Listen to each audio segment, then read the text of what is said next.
I attended a meeting over the summer that you held where you voted to increase reserves to 10% of overtime. And some of the discussion was about maintenance of effort. And you unanimously voted to increase the reserves to up to 10% overtime, even though you were talking about how that would make it impossible to meet maintenance of effort. Yet maintenance of effort is a law, it's a state law, and I'm trying to understand why you would vote for something that's a law. You made a decision on something that's a law, you voted unanimously.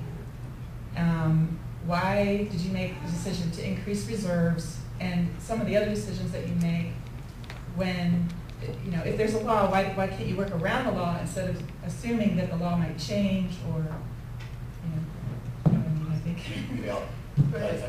I see Nancy wants to speak. Let me just say that one of my biggest regrets as I look back on my years on the county council is that we did not set aside more when times were good. In a couple of days, my colleagues and I are going to be at the Maryland Association of Counties conference on the Eastern Shore, and I think it was last year or the year before, we had, Nancy Florine and I had an excellent conversation with Jim Smith, the Baltimore County executive, who had really a very, very large reserve and did not provide the kinds of competitive increases in pay and benefits that we did in Montgomery County. So different counties made different choices.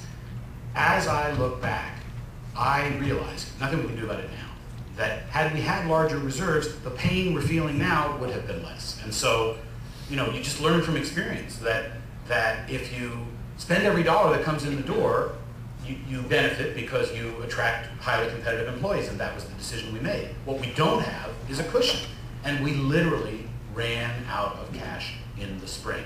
Joe Beach came to us and said, the county is out of cash. We need to increase the energy tax retroactively because of unanticipated costs from the blizzard, because of the same rising gasoline costs and home heating oil costs that Jerry Weiss just talked about. We had to go retroactive to get tax revenues in the door. We don't ever want to be in that situation again. So I think, you just learn from experience, and we need to build a stronger cushion to avoid the kind of lurches in income tax revenue that have caused us the sense of crisis that's making it very difficult to plan for the long term. So I really think we need to be more prudent in the future, and if we haven't learned that lesson from this recession, shame on us.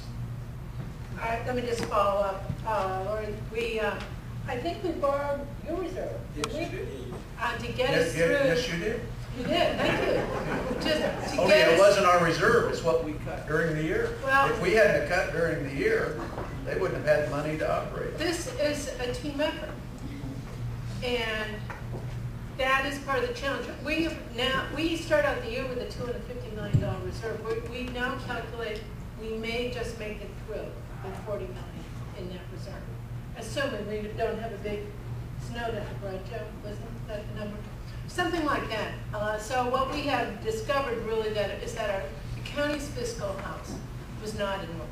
We've also committed to putting money aside for employee health benefits, which we deferred for a number of years.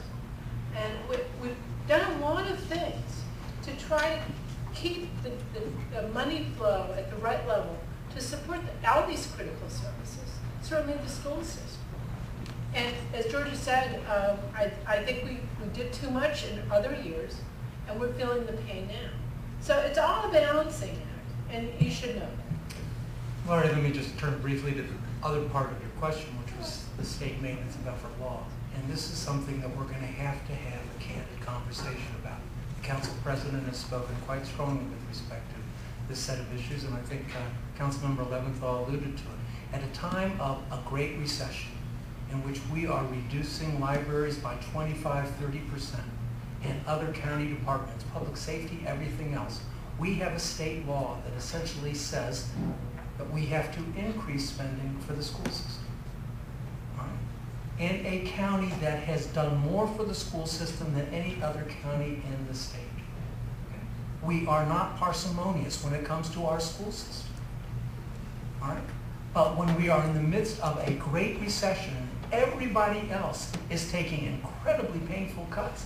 To have 57% of your budget not immune, but in fact be in a situation where it now goes to 62% is something that we are absolutely struggling with. And there are no good choices and no good options. There are only bad choices and bad options. Look, I want to just chime in very quickly on that point. Over the last decade, the county council has appropriated $577 million more to the school system than was required by maintenance of effort. But we don't get any credit for that. In fact, it sets the bar higher so that over many, many years of being very, very generous, we're now at an enormous disadvantage. We can't roll back the clock. We have to maintain that level. So that's not sustainable. Okay, one more. I guess there are a couple of factual issues, and Dr. Weiss, please feel free to chime in because I'm always not there on the exact numbers. I mean, while everyone here appreciates the $500 million above maintenance of effort that the school system was given, I think we need to be clear that that is what got us these results. That is what's put us in this position. And that is not something that then we should look back on as it was a mistake, because it wasn't a mistake. Now, the law exists and it has real problems, but when we look at maintenance of effort, let's deal with what it is. It sets the floor. It sets the floor for our spending. Now, the reality of the floor is it's pretty darn high when we have an additional 3,000 students in a year, okay?